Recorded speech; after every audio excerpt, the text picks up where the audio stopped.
So monkey bars is a combination technique of sorts. Instead of performing decompression on one cup, you perform decompression on a series of cups that are sequentially lined up, almost like you're swinging from one monkey bar to the next.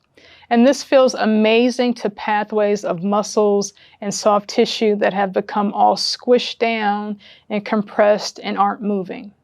This is best performed with one of the plunger cups like the big grips or the candy apple red mini grips that have the handles on them. This can also be performed with the edge cup or any mushroom-shaped cup, even the Pac-Man ghost. But I feel like you get the best lift and pull and monkey bar action out of the grips cups. So for monkey bar techniques, you're going to lift up on one cup, and I'm pulling straight up toward the ceiling. We're going to lift up on one cup, hold that for 10 to 15 seconds, and then we are going to swing to the next cup with our opposite hand, and we are going to do the same thing. We are going to lift and pull and hold that about 15 seconds.